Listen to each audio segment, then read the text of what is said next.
Hey guys, what's going on? This is Raw Butter here, coming to you with part 7 of my pneumatic Automag tutorial series. Hopefully the last part, I think. I think I've shown you guys just about everything that needs to be shown. The only last things we need to talk about is the LPR and a few other little things.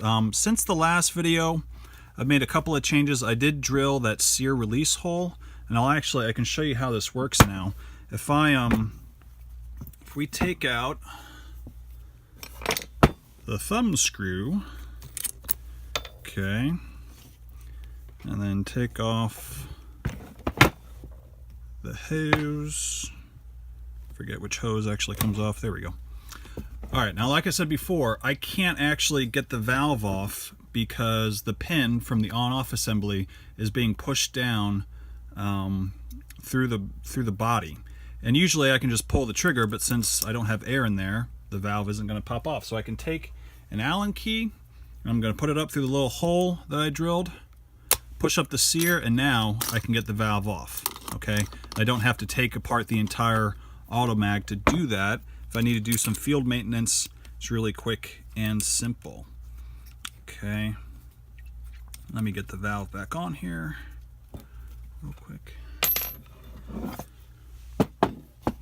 Okay, the only other changes I've made, I changed out some of the fittings on the MSV valve because the old ones were leaking. I actually drilled another trigger set screw, trigger stop, so I could change the distance of the trigger pin, but otherwise it's just the same that it's been before. And once we air this up, we don't get any leaks from here. We're not getting any leaks from the LPR, which is good.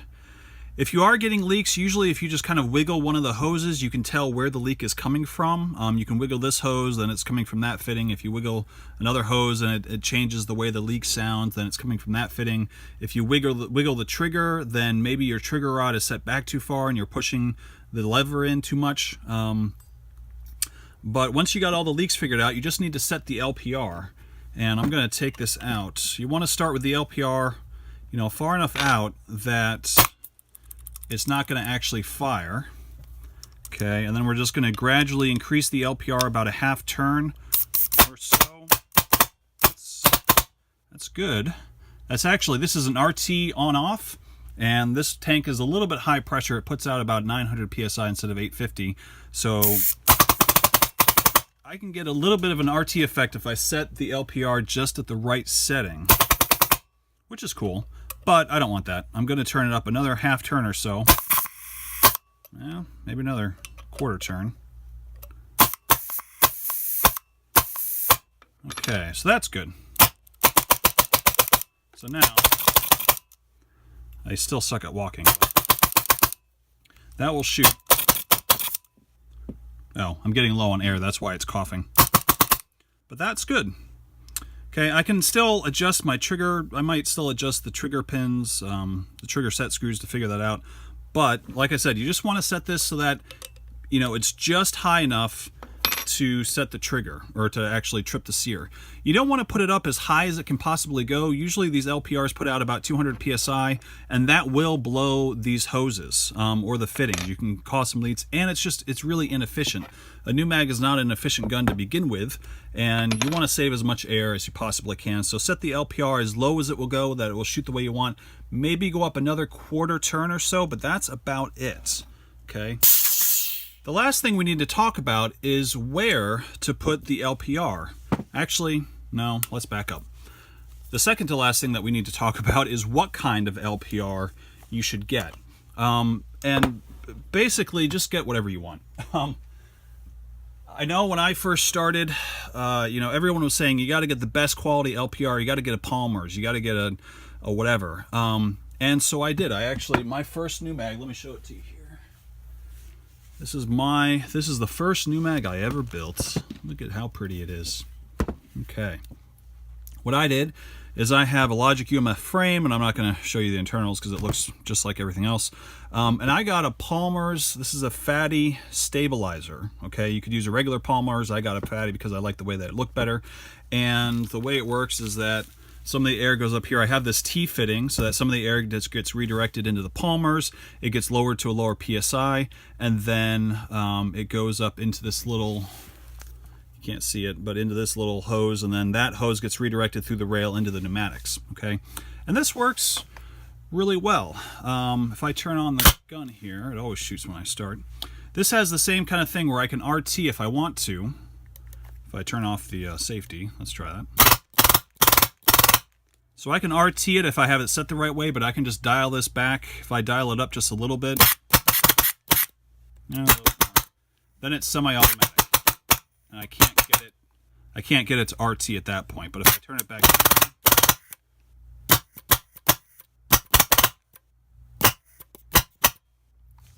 anyway, so there's lots of different things that you can do.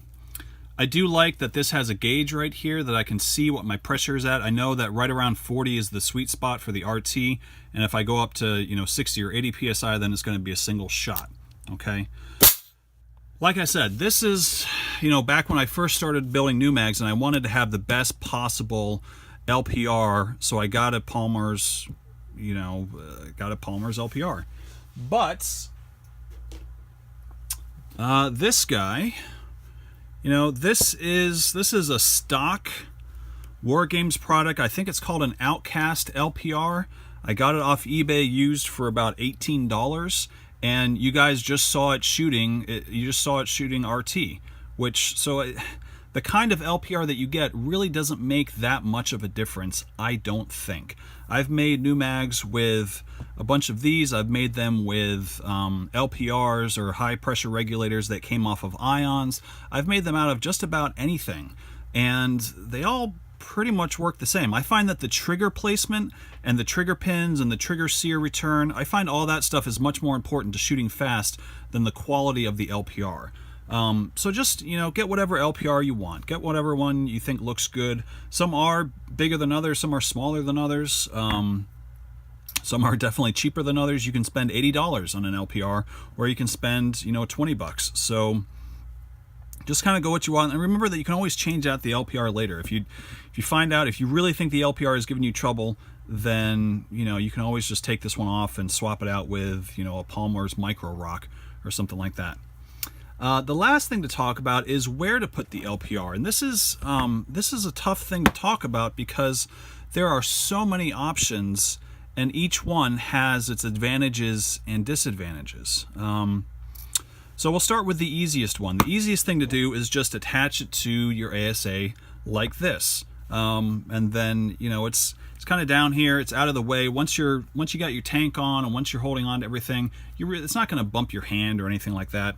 Maybe it's a little bit in your way when you're turning on the LPR, or sorry, turning on the ASA, but otherwise it's not a big deal. You can run the hose down through the grips, and then if you just take your grips, grab my grips here, and if you just cut like a little V-notch in the bottom, then you can have the hose just kind of pop out the bottom, go into your LPR, and it's out of the way. It's nice and easy. You do have to cut the grips a little bit, but it's not a big deal. Grips aren't that expensive, and it'll be out of the way. All right.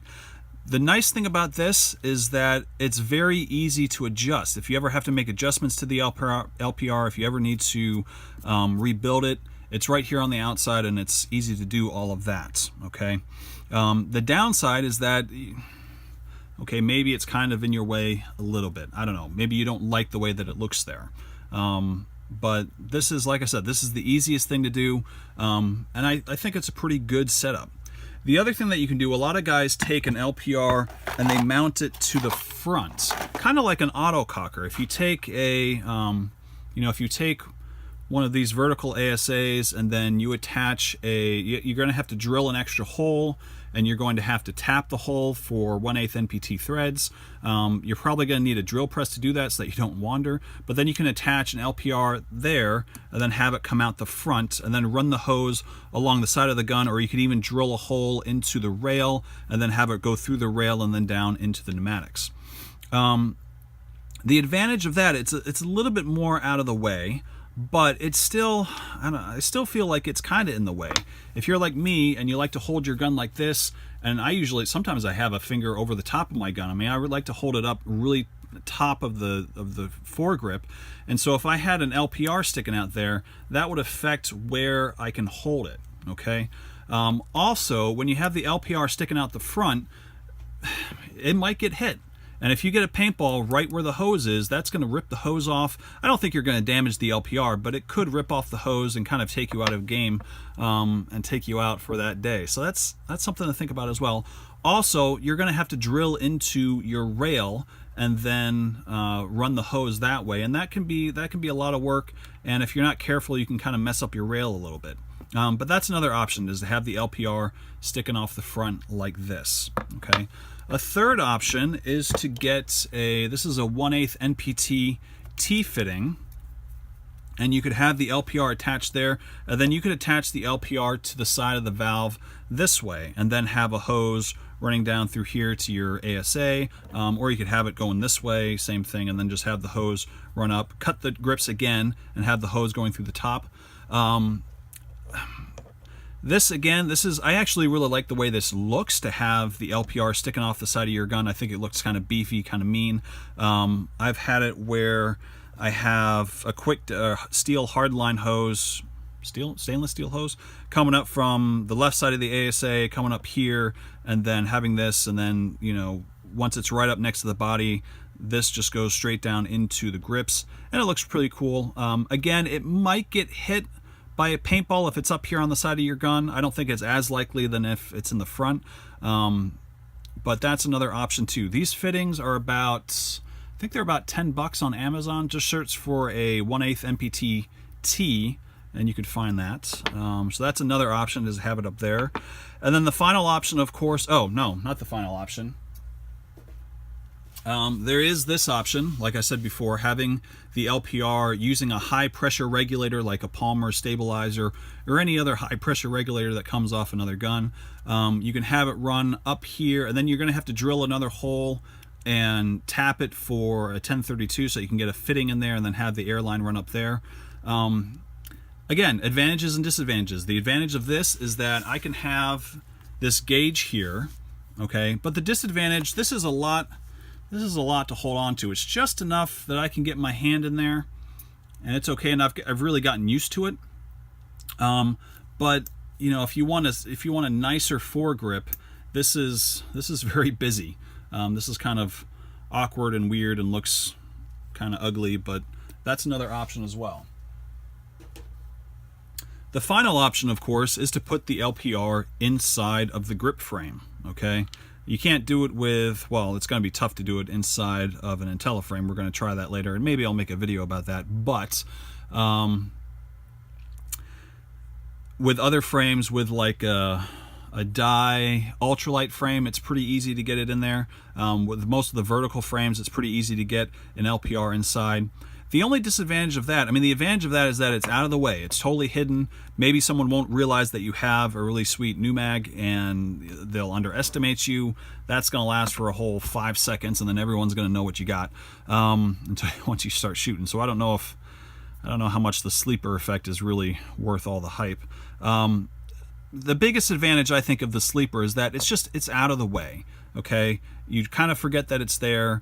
It's hidden. Everything is much more compact. It looks more sleek, looks more sexy, like automags like to look. The disadvantage, of course, is that it's really hard to adjust. You have to take off the grips anytime that you want to change the LPR. If you need to rebuild the LPR, you have to take apart the entire gun usually, because you can't, once it's screwed in here, you know, you can't get it out without taking apart the pneumatics and taking apart all that kind of stuff. So like I said, I mean, there's advantages and there's disadvantages to pretty much anywhere that you put the LPR. Oh, also, I didn't mention, but if you go to Luke's Customs, he builds an LPR foregrip that the whole thing is kind of integrated into a foregrip, and that's another option. Luke also makes the T-Rex, which is a really great... it's kind of a shortcut. It has the piston and it has the valve kind of all built into one little tiny unit that can be installed in any of his grips really easily. You can also install them in other grips, but it takes a lot more work and it's not something I would recommend. But that's another option. They're a little bit more expensive. I think just the T-Rex is about $100, whereas all of these components are about 50. But I've shot one. They shoot very, very nice, and I highly, highly recommend them. Okay.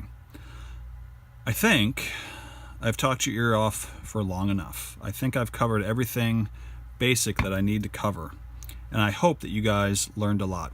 If you have any questions about anything, please comment on my videos. You can send me a message through YouTube. You can send me a message through M. Carter Brown. My name on there again is Rob Butter. And if you have any questions, I can answer them or at least point you in the right direction and get you started. But I hope you have fun. I hope you take this seriously and build your own. And when you do, please shoot me a message with some pictures because I'd love to see it. All right? Have fun and take care.